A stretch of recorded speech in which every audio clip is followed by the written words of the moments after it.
35 ساڵ بەسەر ئەنفالکردنی هاوسەرەکەی و دوو منداڵەکەیدا تێپەڕیوە، بەڵام جلی بووکێنی هاوسەرەکەی پاراستووە و یادگاریەکانی دەیگرێنێت.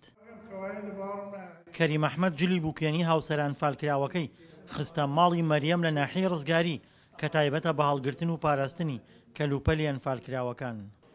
ئەمە جلوبەر خێزانەکەمە، این کاتی هاوسەرگیریمانەوە، کاتی بووکێنی ئەم جلانە لە دوای ئەنفال لەژێر خۆڵ و پەردوودار و ئەوانە دەرماوردەوەمان تۆ دایکە ماوردیەوە بۆ ئەوانە ئیسە ئەو گرێکە لێ دراوە گرێ دەستخۆی تا ئیسە نەمان کردێتەوە ئێمە کە چاومەکەوێتەوە گرێوازانم ئیسە خێزانەکەم نەماوەوانە.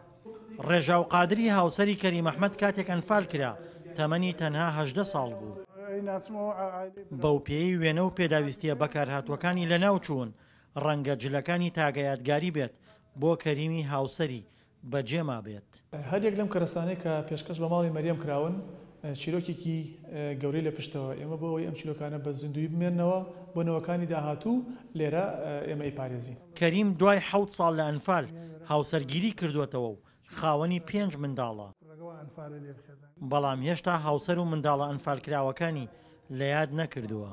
حتاکو ڕۆخیان سەدامیش لە 100 ئێمە چاوەڕێ بووین عایلەمان بێت، هەزار کەس بڵێ کوژریان نەما کریا ژێر خۆڵە دڵت دینە کە حکوومەت عێراق ڕۆخیا و بەعەس نەما و هیچمان نەبینی دواتر دڵنیا بووین و ئیسەیش لەبەر ئەوەی ئێمە هیچ مناڵەکانمانمانە دێ بڵێن یەک زەلام یەک مناڵ یەک ئافرەت لە وڵاتێ ماوە لە لای عەرەبێ ماوانە ئێمە جەرگمانەڵێ بادی من بۆ خۆم شەخسی خۆم ئەڵێم ئەوە کچەکەی منە، ئەوە کوڕەکەی منە، ئەو خۆشکەکەی منە، هەموومان وای.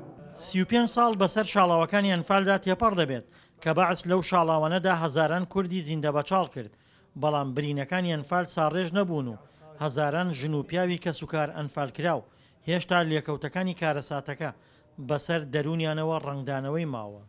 دڵشاد ئەنوار، دەنگی ئەمریکا، گەرمیان.